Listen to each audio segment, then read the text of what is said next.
Hi everyone, কেমন আছো তোমরা? আজ আমি কিন্তু ভীষণই এক্সাইটেড, কারণ এই প্রথম আমি কিন্তু চকলেট কেক বানাবো। জানি না কেমন হবে, তবে চলো শুরু করা যাক। আমি বেশ কয়েক মাস ধরে ভাবছি যে এই আজ বানাবো সেই কাল বানাবো করে আর বানানোই হয়ে উঠছে না। তাই ডিসাইড করি আগের দিন রাত্রেই যে আমি কেক বানাবো। সেই মতো সমস্ত জিনিস গিয়ে কিনে নিয়ে আসি। এখন সেগুলোকেই বের করছি ফ্রিজ থেকে, যেমন দুধ, বাটার, সল্টেড বাটার, সাথে ৩টে ডিম, আরও যাবতীয় জিনিস। তো চলো কেক বানানোটা শুরু করা যাক। প্রথমে আমি ভেবেছিলাম যে ময়দা, চকলেট পাউডার, সাথে সোডা, আরও যাবতীয় জিনিস লাগে সেগুলো সিঙ্গেল সিঙ্গেল কিনে নিয়ে এসে বানাবো, কিন্তু তখন দেখলাম প্রচুর এক্সপেন্সিভ হয়ে যাচ্ছে। তার থেকে এরকম রেডিমেড কেক পাউডার অনেক চিপেস্ট। তাই এখানকার সুপার মার্কেট থেকে এরকম চকলেট কেকের পাউডার কিনে নিয়ে আসলাম। ব্যাস, এতে কিন্তু সব দেওয়া আছে, শুধু আমাকে দিতে হবে ডিম, দুধ পরিমাণ মতো। তো তার জন্য আমি একটা কাপ নিয়েছি, সেখানে 1 কাপ মতো আমি দুধ নিয়ে নিচ্ছি। আর লাগবে কিন্তু বাটার। বাটারটা যদি সল্টেড হয় তাহলে কিন্তু খুব ভালো হয়, সেই জন্য আমি কিন্তু সল্টেডই বাটার নিয়ে এসেছি। এই বাটার আমি 2 চামচ মতো নিয়ে একটু গরম করে নেব, তাহলে মিক্স করতে আমার সুবিধেই হবে। যে কোনো জিনিস রান্না করার সময় কিংবা বানানোর সময় ঠিকঠাক পরিমাণে দিলে তার টেস্ট কিন্তু দ্বিগুণ হয়ে যায়, সেটা রান্নাই হোক আর কেক বানানোই হোক। তো সেই জন্য সব কিছু পরিমাণ মতো দেওয়াটাই ভালো।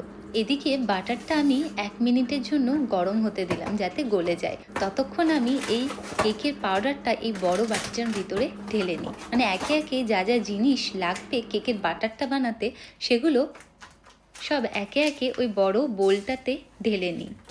তবে আমি এটা ভাবিনি যে মানে চকলেট কেক পাউডারের ভিতরে গোটা চকলেটও দেওয়া থাকবে। তো সেটা দেখে বেশ খুশিই হলাম, কারণ যখন লাস্টে এই কেকটাকে সাজাবো তখন কিন্তু এই চকলেটটা অনেক কাজে আসবে। তো আমি এবার এই কেকের বাটারের মধ্যে 2 চামচ মতো কফি হাতে একটু গুঁড়ো করে দেবো, তাতে কিন্তু ফ্লেভারটা খুব সুন্দর আসবে, খেতে দারুণ লাগবে। এবার একে একে এই 3টে ডিম আমি কিন্তু এই মিশ্রণটার ভেতরে দিয়ে দেব। এটা কিন্তু অবশ্য প্যাকেটের পেছন সাইডে লেখাই ছিল যে এতটুকু পাউডারের জন্য কটা ডিম লাগবে, তারপরে কতটুকু দুধ লাগবে। তো এর জন্য আমার কিন্তু অনেক সুবিধাই হচ্ছে।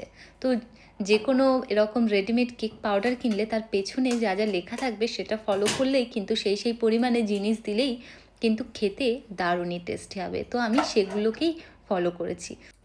প্রথমে আমি 3টে ডিম ফাটিয়ে দেওয়ার পর ভালো করে মিক্স করে নিই, তারপরেই আমি কিন্তু দুধটা আর বাটারটা দিই। কারণ এই কেকের বাটারটা যদি অতিরিক্ত পাতলা হয়ে যায় তাহলে কিন্তু কেক অত ভালোও হবে না।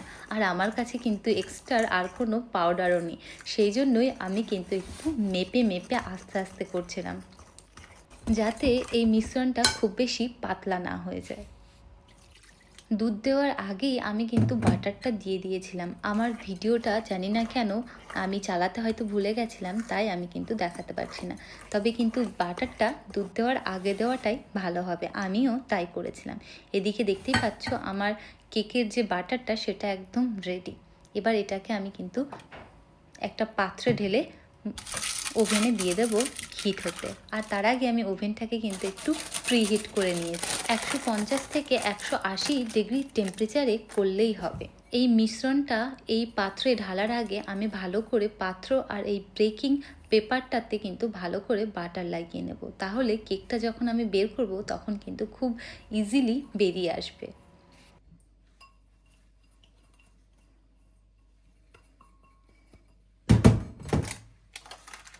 এবার তোমরা বুঝতে পারবে এই চকলেট কেকের মিশ্রণটা ঠিক কতটা পারফেক্ট হয়েছে। তোমাদেরও কিন্তু ঠিক এরকমই হওয়া চাই, খুব বেশি শক্ত না আবার খুব বেশি পাতলাও না। এবার এটাকে আমি কিন্তু ওভেনে দিয়ে দেব, ওই তোমার 30 থেকে 40 মিনিটের মতো।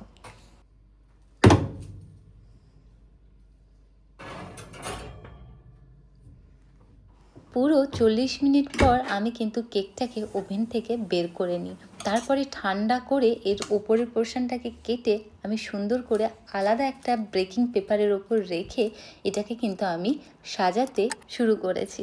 বাড়িতেই যা জিনিসপত্র ছিল তাই দিয়েই আমি কিন্তু এই কেকটাকে সুন্দর করে সাজিয়েছি। বাইরে থেকে প্রচুর টাকা দিয়ে কেক কেনার থেকে খুব সহজে, খুবই কম খরচে বাড়িতেও তোমরাও কিন্তু খুব সুন্দর কেক বানিয়ে নিতে পারো।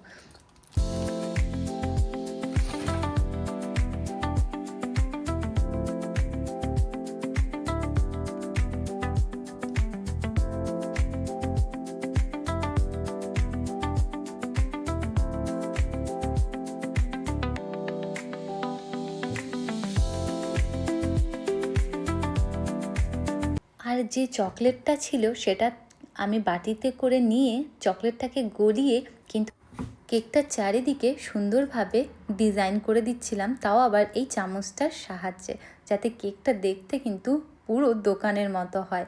আর বেকিং পেপারের সাহায্যে চকলেট দিয়ে কিন্তু আমি হ্যাপি বার্থডেটা লিখেছিলাম কেকের ওপরে, যাতে কেকটা পুরো দোকানের মতো দেখতে লাগে।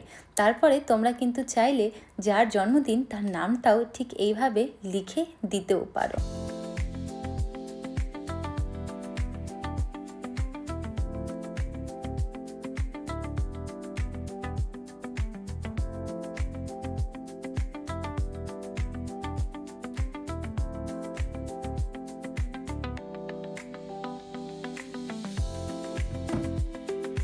আমি কখনো এইভাবে কেকের ওপরে লিখিনি, তাই আমার একটু কিন্তু সময় লাগছিল, আর জানি না কেমন হয়েছে।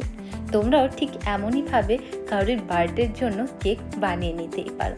আর কেমন লাগলো বলতে ভুলো না। টাটা, বাই বাই, আবার দেখা হবে।